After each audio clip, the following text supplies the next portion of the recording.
अब हम जो है एसी समानांतर परिपथ के अंतर्गत हमने जो है इनका अध्ययन कर लिया कि कंडक्टेंस, ससेप्टेंस और एडमिटेंस।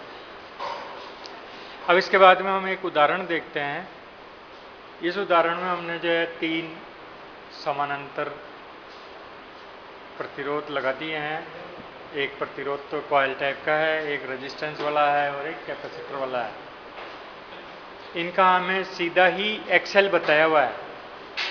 हेनरी बताने की बजाय इन्होंने सीधा हमारे को उदाहरण में एक्सेल बता दिया। इसी तरह से कैपेसिटर का कैपेसिटिव रिएक्टेंस एक्सी बता दिया हमें। ये 1570 ओम है, रेजिस्टेंस 1000 ओम है और एक्सी जो है 637 ओम है। 10 वोल्ट एसी सप्लाई पर दिया गया है। यहाँ फ्रीक्वेंसी नहीं बताई गई क्योंकि सीधा यहाँ पर हमारे को इनका रिएक्टेंस बता दिया गया है। तो हम यहाँ धारा ज्ञात करेंगे कि कॉइल में कितनी धारा जा रही है, IL ज्ञात करने के लिए IL बराबर V/XL 10 वोल्ट बटे 1570 तो 0.0064 एम्पियर की धारा जा रही है, यानी 6.4 मिली एम्पियर। कैपेसिटर में हमने धारा निकाल ली, IC बराबर V/XC 10 बटे 637 ओम बराबर 0.0157 एम्पियर बराबर 15.7 मिली एम्पियर।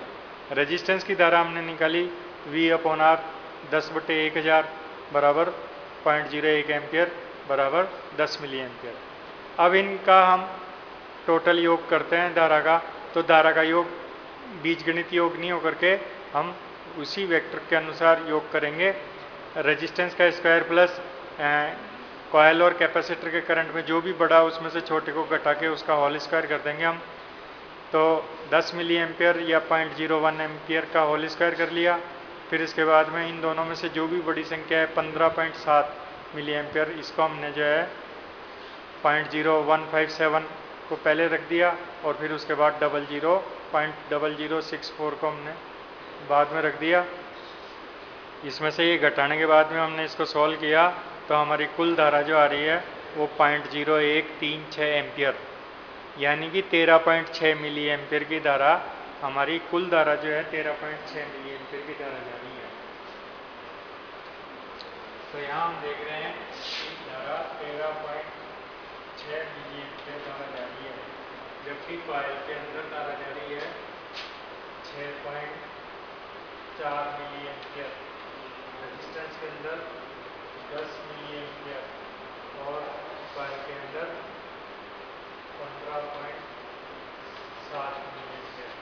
यदि हम इन तीनों का बीजगणित का योग करते हैं तो 6.4, 10 और 15.7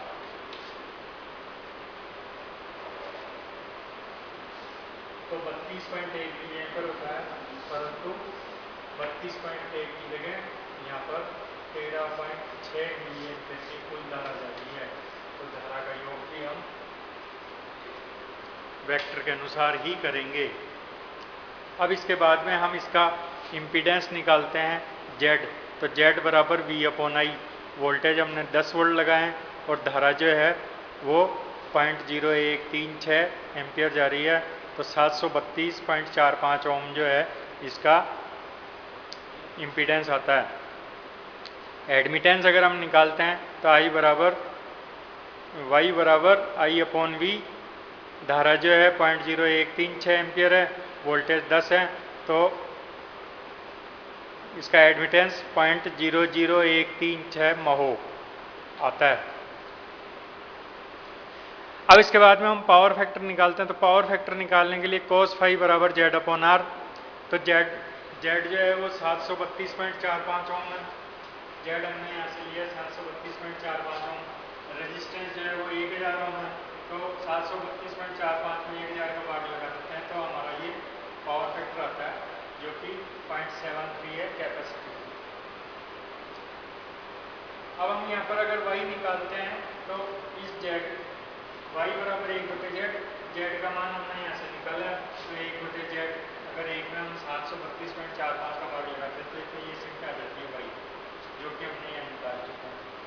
इसी तरीके से अगर हमारे को Z निकालना और अगर हमारे को पहले से Y पता है तो तो y हमारे को यहाँ से पता है, तो y का मान हमने यहाँ रखा है, 1 में इसका भाग लगाते हैं संख्या का y का, तो ये 735 पॉइंट दोनों आता है, जो कि हमने यहाँ निकाला हुआ है। तो इस तरह से हम जो है समानांतर सर्किट को सॉल्व करते हैं। इसमें हमने पावर फैक्टर भी निकाल लिया, धारा भी निकाल लिया, वोल्टेज भी हमने निकाल लिए, तो हम पावर भी निकाल सकते हैं। V बराबर V गुणा I गुणा cos 10 वोल्ट धारा जो है 0.016 है और पावर फैक्टर जो है वो 0.732। तो यदि हम इन सबको गुणा करते हैं तो हम इसकी पावर भी निकाल सकते हैं।